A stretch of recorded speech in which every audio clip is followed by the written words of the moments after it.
Զրուցում ենք քաղտեխնոլոգ Արմեն Բադալյանի հետ։ Պարոն Բադալյան, 2022 թվականի հենց այս օրը հոկտեմբերի 6-ին Պրահայում տեղի ունեցավ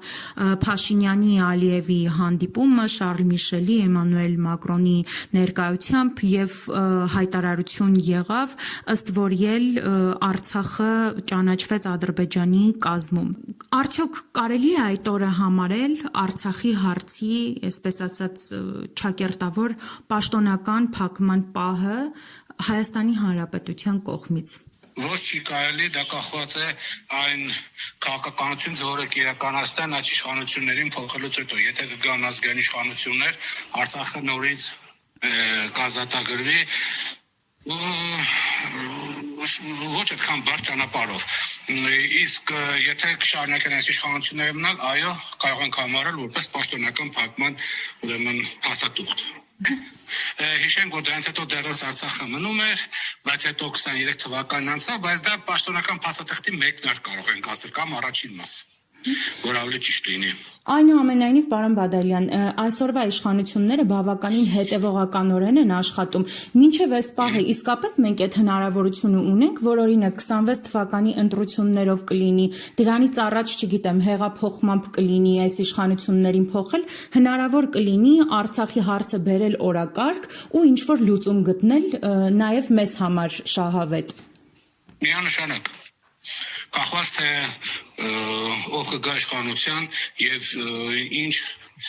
քաղաքականություն կիրականացնի, միանշանակ հնարավոր է առանց որևէ կասկածանքի։ Բացի կախված է թե այն որ ուժը կգա իշխանության գլուխ եւ ինչ կրեատիվ մոտեցում կդասավորի, եթե կամանա այս իշխանությունը դա ոչ մի բան չի պարզը, եթե կգա անդիմադիր իշխանություն, բայց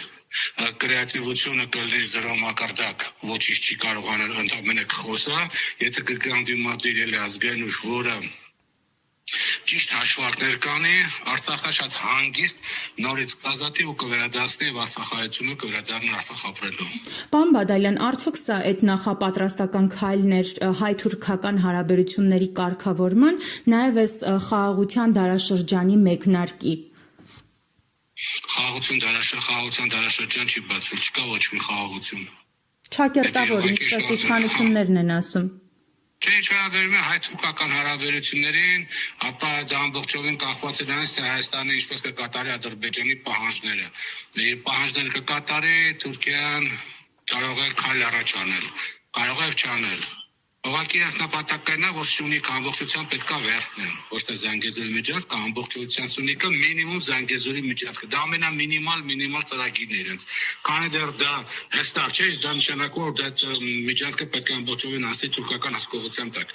Եթե դա չի կատարվում, բնականաբար չկա Ադրբեջանը խաղաղություն չի ստորագրում, Թուրքիան խաղաղություն չի ստորագրում։ Անկախ այդ ինչքան է չի անի, ինչքացի կամ չի ասի։ Պարոն Բադալյան, եւս մեկ հարց, սա որքանով ազդեց Հայաստանի անվտանգության վրա,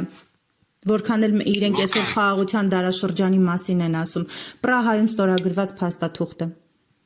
Հայաստանի անվտանգությունը այս պայծրությամբ ապահովում է Իրան Իսլամական Հանրապետությունը։ Սկսած 20 թվականի 44 օրվա պատերազմից հետո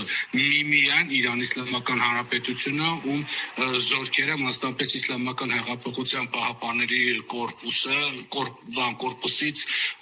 4 կորպուսներ, այսպես ասեմ 4 կորպուս այս պայծրությամբ կանգնած են Արաքսի հարավում եւ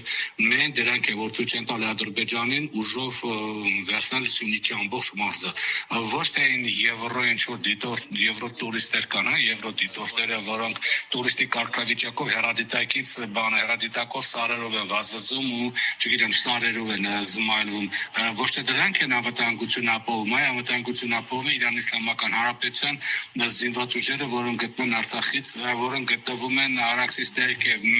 Նախիջևանի, Սյունիքի, երկուսը Ադրբեջանի տարածքների օգնությամբ եւ պատրաստ են իրենց առաջնորդի Այաթոլլահ Խոմեյնիի ուրեմն հրամանով միանգամից անցնել Արաքսը եւ իրենց թույլ չտալ, որպեսզի Ադրբեջանը հատի իրենց գիծ։ Իհարկե դա ժամանակավորապես է, որովհետեւ ոչ չգիտի ինչ քաղաքական ինչպիսի զարգացումներ կլինեն, որովհետեւ եթե ստացվել այնպես, որ Ռուսաստանը հեռանը Հայաստան, հարավային Կովկասից, իսկ Հայաստանովա իշխանությունները ամեն ինչ անում են դրան են տանում ամեն ինչ, որտեղ դա տրամաբանական է, չի կարելի գլոբալիստերի հսկողության տակ գտնվող երկրում լինի ռուսական ռազմական ներկայություն, իսկ այսօր Հայաստանը գլոբալիստերի հսկողության տակ գտնվող երկիր է։ Բնականաբար, եթե Ռուսաստանը հեռանա մնա մենակ Իրանը, ապա Իրանի համար շատ դժվար կլինի Սյունիքի ուրեմն այդ մարզը պահել, չեմ ասում չի պահի, բայց խիստ դժվար կլինի, որովհետև ինքը մրցակցելու է Թուրքիա, նրանք կցորդ Ադրբեջան, Անգլիա, Իսրայել եւ նաստիկունքում կանգնած նաեւ այս կամ այն չափով նրանց աջակցող Եվրամիության ու Միացյալ Նահանգների ինչը շատ բավականին դժվար կլինի դեպքում այո ամբողջովին կվտանգվի Սյունիքի մարզը, բայց այս պահի դրությամբ անկախ նրանից Պրագայում ինչ է ստորագրի Հայաստանի տարածքային ամբողջականությունը եւ ժողովրդագրական դեմոգրաֆիկ ուրեմն այս կազմը պահպանում է միայն Իրանի Իսլամական Հանրապետությունը։